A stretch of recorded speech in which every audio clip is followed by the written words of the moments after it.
মনিকা কি করিচ্ছ? গু সাফ করি। গু সাফ করিচ্ছ মানে? তুমি কি মেথর নাকি? গু সাফ করি, তুমি কি মেথর? মানে হাঁসের গু সাফ করিচ্ছ, সেই কথা কও তো। এটা তুমি হাঁসের গু পরিষ্কার করতেছ তো। মনিকার মতন আপনারা যদি কেউ হাঁস লালন পালন করতে চান, এইরকম গু পরিষ্কার করা লাগবে, তাই না? এইরকম গু পরিষ্কার করতে যদি পারেন তাহলে হাঁস খামারে আসেন। গু পরিষ্কার করা লাগবে, সকাল করে প্রতিদিন ডিম তোলা লাগবে, ঠিক মতো খাবার দেওয়া লাগবে। ঠিক মতো খাবার দেওয়া লাগবে, হ্যাঁ। খালি হাঁস পালন করলেই না। আপনারা মানে অনেকেই চিন্তা ভাবনা করে হাঁস পালন করে মনে হয় যে খুব সহজে টাকা ইনকাম করা সম্ভব। হাঁস পালন করে টাকা ইনকাম করাও অনেকটাই কষ্টকর, তাই না মনিকা? এইরকম গু পরিষ্কার করা লাগবে, তারপরে কি করা লাগবে?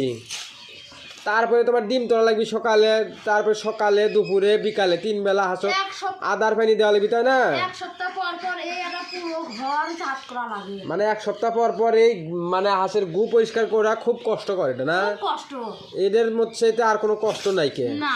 তো আপনারা যদি এইরকম কষ্ট করতে পারেন তাহলে হাঁস খামারে আসেন, তাই না?